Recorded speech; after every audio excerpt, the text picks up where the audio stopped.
አብ ወወልድ ወመንፈስ ቅዱስ አሐዱ አምላክ አመስራ ወሰዱሱ ለወርኃ የካቲት በዛቲ ዕለት አይረፈ ቅዱስ ወጻድቅ ሆሴዕ ነቢይ ዘይሰመይ ዖዝያ። አንድ አምላክ በሚሆን በአብ በወልድ በመንፈስ ቅዱስ የካቲት 26 በዚች ዕለት ዖዝያ ይባል የነበረ እውነተኛ ነቢይ ሆሴዕ አረፈ። ዳግመኛም ይህ ነቢይ በአራቱ የይሁዳ ነገሥታት ዘመን ትንቢት ተናገረ። ይህም ዖዝያን፣ ኢዮአታም፣ አካዝ፣ ሕዝቅያስ ናቸው።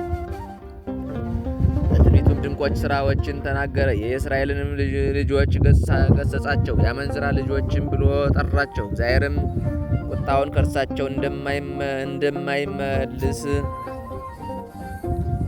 አስረዳቸው። እንዲህም አለ። የእስራኤል ልጆች ቁጥራቸው እንደማይሰፈርና እንደማይቆጠር የባሕር አሸዋ ቢሆን ከጥቂት በቀር አይተርፍም አለ። ስለ አሕዛብም በእግዚአብሔር ማመን ተናገረ። እንዲህም አለ። እኔ ወገኖች ያልሆኑትን እዘራቸዋለሁ፣ እነርሱም ይሰሙኛል አለ። ዳግመኛም ስለ መድኃኒታችን መቀበልና በከበረ ደሙ ስለ መዳናችን ስለ ትንሣኤውም እንዲህ ብሎ ተናገረ። እርሱ በመከራ ገርፎ ያድነናል፣ እርሱም በመከራ ቁስሎ ይቅር ይለናል። ሲያድነንም በሁለተኛ ቀን ነው። በሦስተኛውም ቀን ድነን በእሱ ፊት እንነሳለን።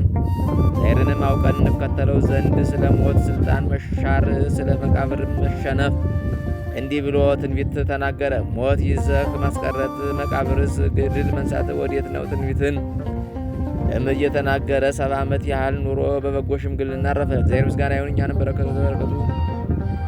በረከቱም ከእኛ ጋር ትኑር ለዘላለሙ አሜን። ሰላም ለሆሴዕ ምጽአተ ክርስቶስ እንዘ ይሰብክ በቃለ ትንቢት ቡሩክ ይሐስብ ወይቤ ለእግዚአብሔር አምላክ እንበለ ንጉሥ ወኢ መልአክ እምድኅረ ነበሩ እስራኤል በበክ።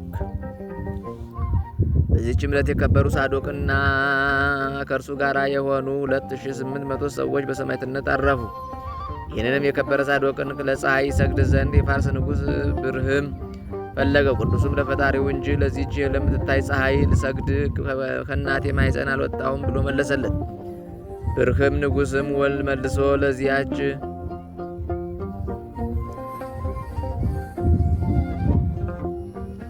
ፀሐይ አምላክ አላትን አለው። ቅዱስም ሳዶቅን ዓለሙን ሁሉ የፈጠረ ክርስቶስ አምላክ ነው አለው።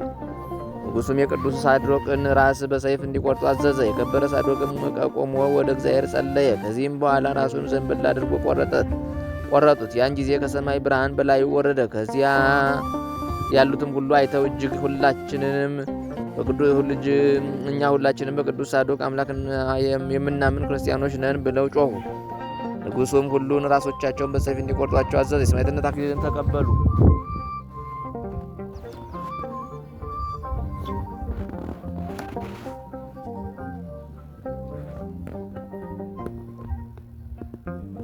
በረከታቸው ከእኛ ጋር ትኑር።